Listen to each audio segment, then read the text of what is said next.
Hey folks, the Comics Kid 2099 here to once again dissect an episode of a superhero animated series. Today, I'll be talking about the episode of the New Batman Adventures titled Torch Song. If you haven't seen the episode and you still want to before hearing spoilers, go the hints and do just that. Or if you don't mind the spoilers, that's good to hear because I'll be throwing them all over the place in this video. And I'll be doing just that with a quick summary just before I get into the review itself. Garfield Winns is a pyrotechnic expert working for the new hot pop singer sensation Cassidy, who has got to be an ancestor to Chelsea from Batman Beyond. Just look at them. They look too similar for that to be a coincidence. Anyway, these two used to date, but now she's not interested, so he tries to kill her. He makes several attempts on her life, but Batman eventually saves her. Even after Winns is locked up, we see that she's now completely permanently scarred by this experience and doesn't want to be near fire. Cue credits. So this is an odd episode for a couple of reasons. One, I didn't think that we'd be doing origin episodes for villains this late in the game. This feels like an episode you'd see on the first box set, not on the last. That isn't a statement of quality, but rather just a curiosity.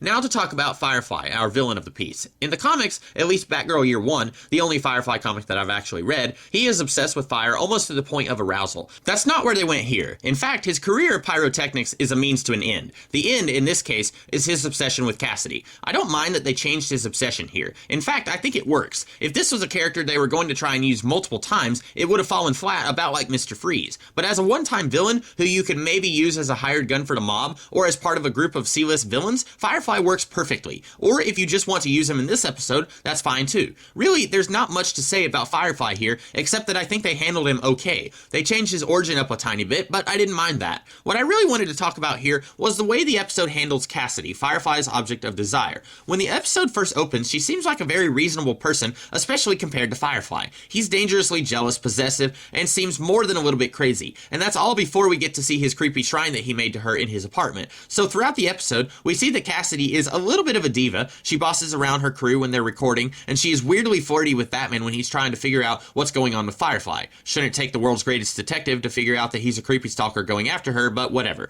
But the point is, I don't think that Cassidy is really an air quotes bad person. She's a little self-centered, but that's about the worst that we can say about her. And yet this episode ends with a weird Twilight Zone ending where she is now terrified of fire, and it almost acts like she had it coming. So did I miss something? I admit, I kept expecting there to be some kind of twist on this episode. Like Linz has a creepy stalker crush on Cassidy, but maybe it all started when her manager hired Linz to pretend to be a weird creepy stalker, and then it got out of control. And then we'd find out that Cassidy's career looked like it was going to tank, so he needed a gimmick to get people talking about her again. And then she'd be furious that he played with her life, etc. Or do something along those lines where she is somehow not entirely blameless in the situation. Like maybe the hypothetical could still work with her as the culprit just as easily. Maybe she's sending Linz anonymous checks and orders to stalk and attack herself because she knows that her career is going nowhere, and her manager maybe is the red herring who really doesn't want anything to happen to her. I guess my point is, if either of these scenarios had played out, I could easily accept the episode wanting to punish one of those two with the ending that it has. But as is, it feels very out of place. In fact, the episode really kind of falls flat for me because neither of these two are revealed to be criminals in some way. We find out in the first 5 minutes of the episode that Linz is a bad guy, and yet the episode tries to milk him as the only bad guy throughout the entire episode.